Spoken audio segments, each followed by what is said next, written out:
16일 주일 예배 시작하겠습니다. 다 함께 찬송가 570장 찬양하시겠습니다.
다같이 사도신경으로 신앙 고백하시겠습니다.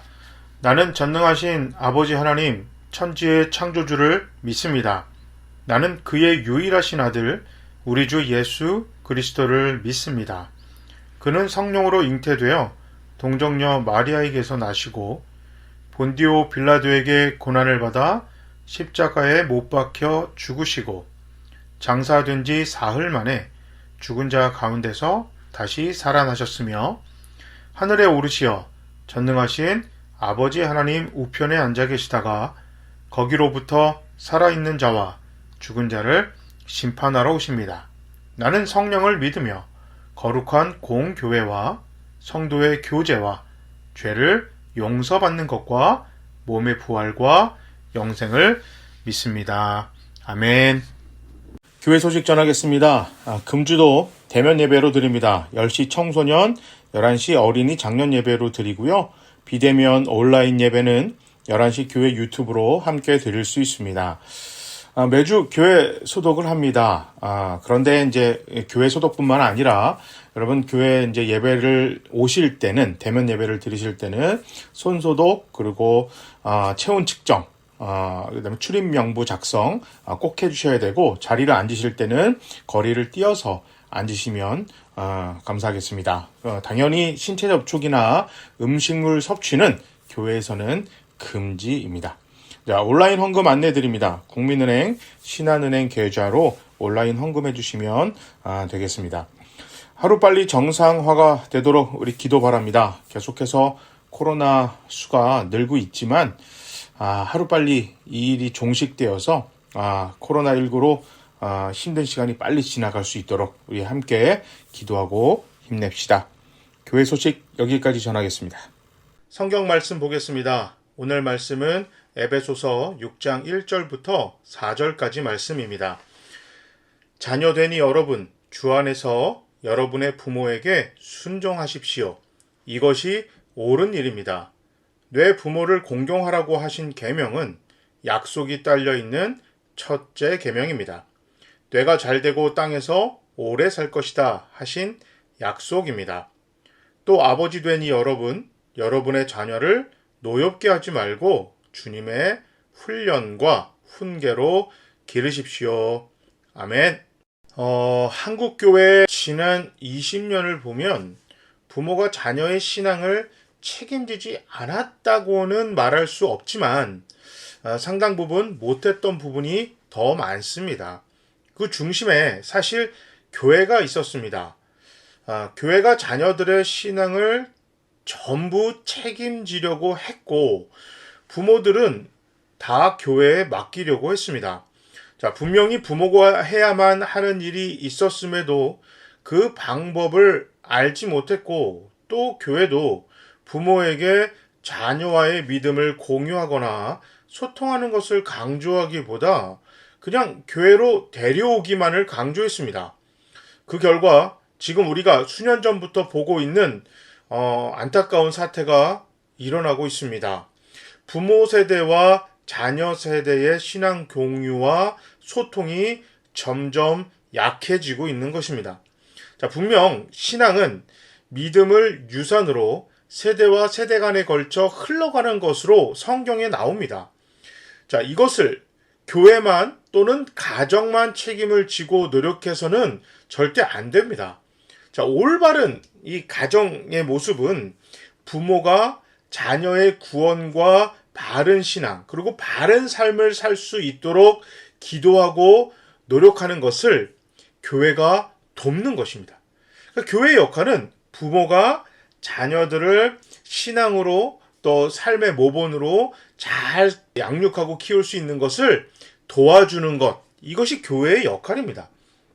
사도행전 16장에 보면 사도 바울과 실라가 감옥 간수에게 복음을 전하면서 주 예수를 믿으시오. 그리하면 그대와 그대의 집안이 구원을 얻을 것이요. 이렇게 했어요. 그런데 주 예수를 믿게 하는 일은 교회가 도맡아야 한다는 생각을 한다면 부모가 주 예수를 믿어도 집안 전체가 구원을 얻는다는 보장은 더 이상 할 수 없게 됩니다.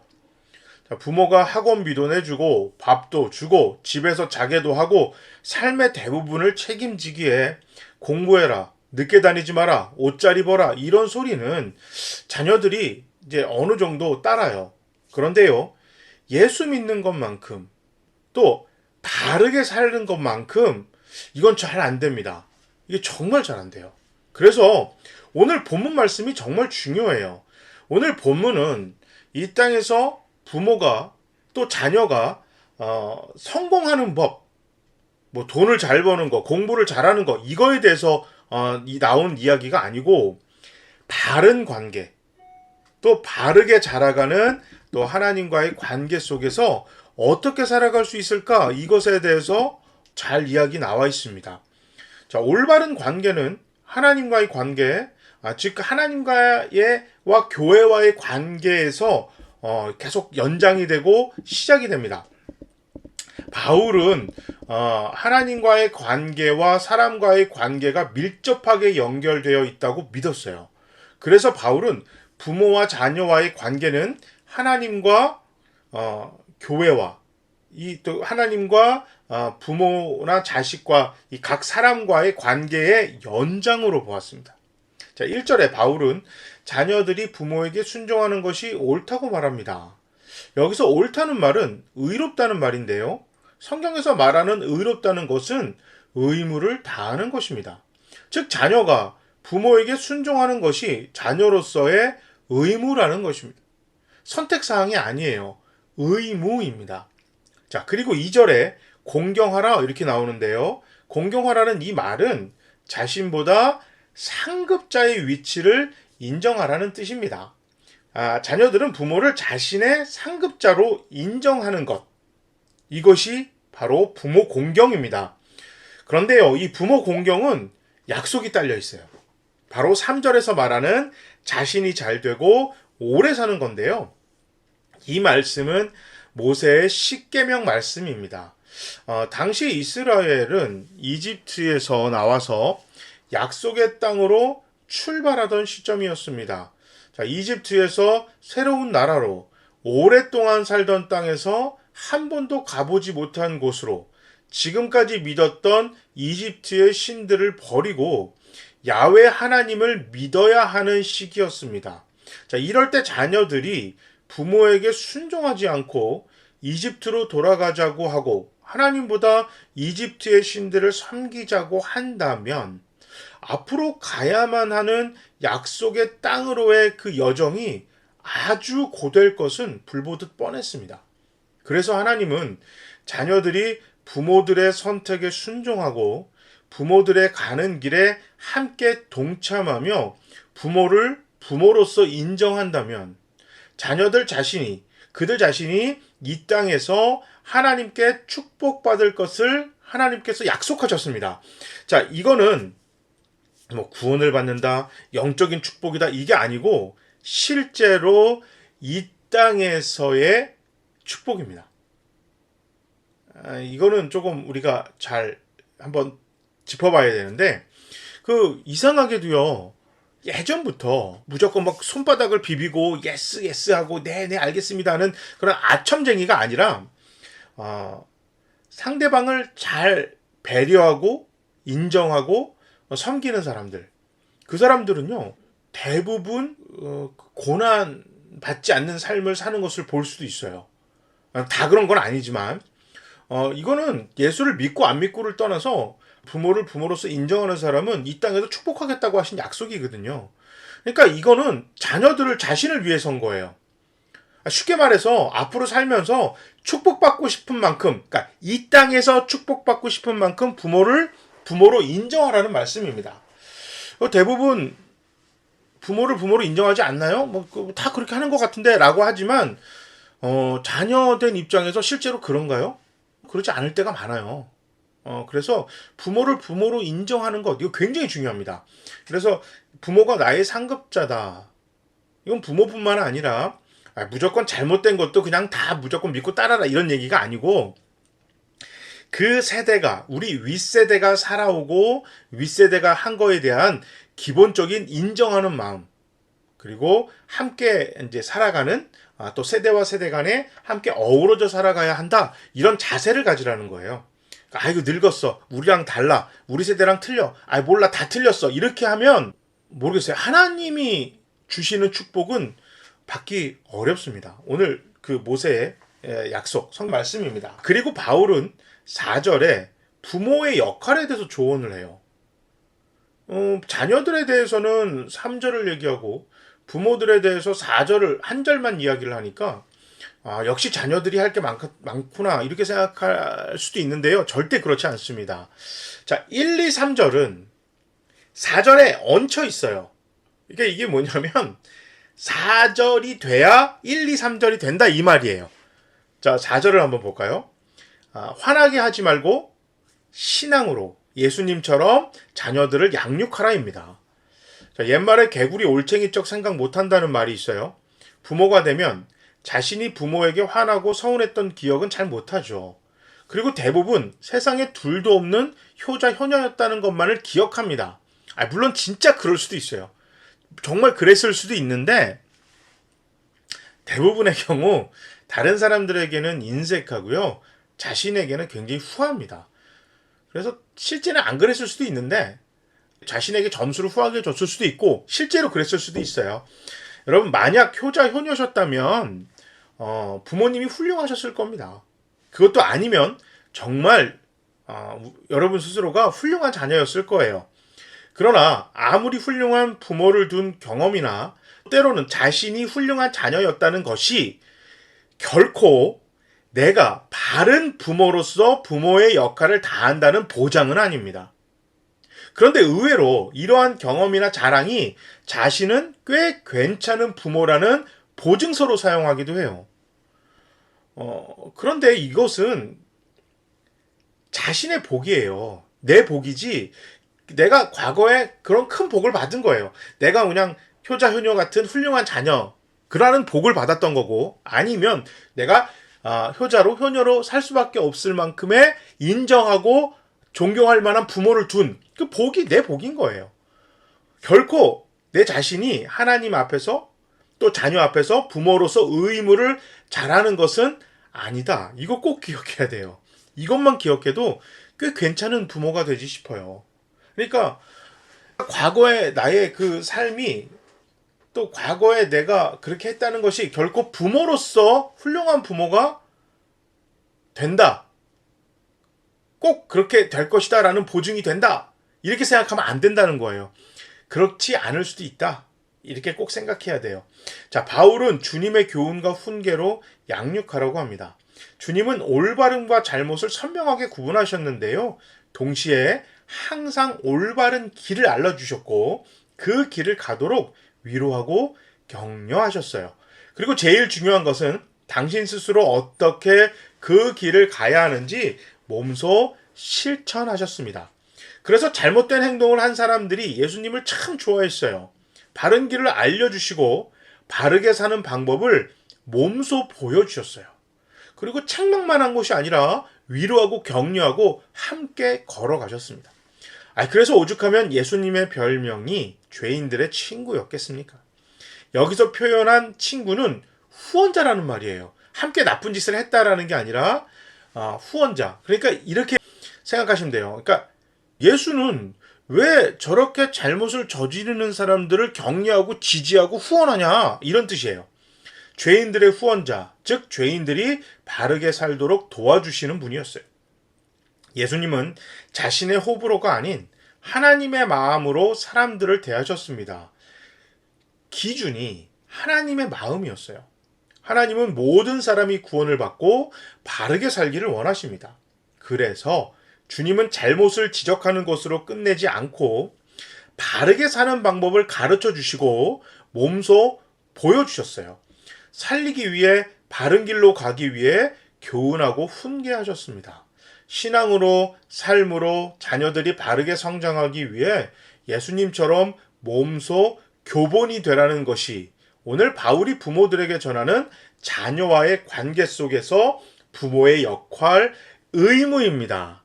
하나님과 교회와의 관계의 연장이 가족 안에서 부부와의 관계, 그리고 부모와 자식까지 관계까지 연장되고 있죠. 그 관계는 말과 행동이 함께 동반이 되어야 합니다. 그리고 관계의 기준이 나의 기준이 아니라 바로 우리 주님이 교회를 위해서 하신 교훈과 행함, 바로 구원과 또 많은 사람들이 교인들이 이 땅에서 바르게 살기를 원하시는 거였어요. 그게 기준인데요. 어렵죠. 참 어려워요. 그래서 오늘 1절부터 4절까지 에베소서 6장 1절부터 4절까지는 4절이 돼야 1절부터 3절이 되는 거예요. 그러니까 자 보세요. 부모가 예수님처럼 예수 닮아가는 신앙적으로 삶적으로 올바르게 살려고 노력하고 또 자녀들을 그렇게 교육하고 또 훈계하고 또 그들에게 격려하고 위로하고 기도하는 삶을 산다면 자녀들은 그런 부모를 순종하게 되고 또 부모로서 인정하게 될 것이다.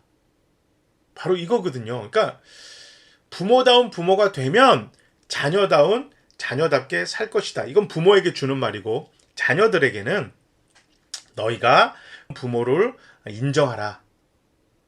그러나 또 부모답지 않은 부모는 인정하지 마라. 이런 얘기는 아니에요. 신앙의 부모들에게 주는 편지잖아요. 그러니까 자녀들이 부모에게 순종하고 부모를 인정하는 이 땅에서의 축복받기를 원하죠. 자녀가 축복받기를 원하지 않는 부모들이 어디 있겠어요. 그러니까 쉽게 말해 사도 바울이 그 질문을 부모들에게 던진 거예요. 이 땅에서 자녀들이 부모에게 순종하고 부모를 부모로 인정하면서 이 땅에서 정말 축복받기를 여러분 원하시죠? 네! 그러면 예수님 닮은 부모가 먼저 되세요. 이 얘기입니다. 아무래도 부모와 자녀와의 관계의 주도권은 대부분의 경우 부모들에게 있기 때문입니다. 그죠? 우리 가정에서 참 부모다운 부모가 되기 위해서 우리 정말 노력해야 됩니다. 아무리 어려워도 소중한 자녀와 부모 사이의 관계가 바르게 맺기 위해서는 여러분 정말 이건 꼭 필요한 자세가 아닐까요? 자녀된 우리는 그 누구도 아닌 내 자신을 위해서 부모의 위치를 인정하고 순종하고 대접해드리는 축복의 약속을 내 것으로 만들어야겠습니다. 그리고 부모된 우리는 자녀에 대해 명령이나 잘못에 대한 지적으로 끝나지 말고 예수님처럼 바른 길로 가도록 격려하고 위로하고 몸소 본을 보이는 예수 안에서 신앙인의 부모다운 부모가 되어야겠습니다. 제가 한번 기도하겠습니다. 사랑의 하나님, 주님의 구원의 은혜로 하나님과 우리가 부모와 자녀와의 관계가 되었습니다. 세상의 그 어떤 것보다 귀하고 값진 관계가 되었습니다. 너무너무 감사한 일입니다. 그리고 이 땅에서 하나님이 선물로 주신 부모와 자녀의 관계가 우리에게 있습니다. 주님이 교회를 위해 하신 것과 같이 예수 닮아가는 부모가 되겠습니다. 신앙으로 삶으로 본을 보이겠습니다. 성령님 도와주시옵소서. 그리고 자녀된 우리도 부모님을 인정하며 순종하여서 이 땅에서 받을 수 있는 하늘의 축복을 받는 약속의 성취자가 되겠습니다. 성령님 도와주시옵소서. 예수님의 은혜 안에서 하나님의 기쁨이 되고 부모와 자녀들이 행복한 관계로 계속 나아갈 수 있도록 성령님 도와주시기를 간절히 바랍니다. 주님, 힘들고 어려운 삶 속에서 주님께 헌금을 드립니다. 이 경제적 이 어려움 속에서도 헌금을 한 당신의 자녀들을 축복해 주시옵소서. 참 귀하게 드린 헌금, 이 헌금이 더욱 귀하게 쓰이도록 주여 도와 주시옵소서. 코로나19로 또 경제적 재난으로 이 어려운 모든 상황이 하루속히 끝나게 하시고 특별히 재정의 고통에 신음하는 당신의 자녀들과 이 교회를 도와 주시옵소서.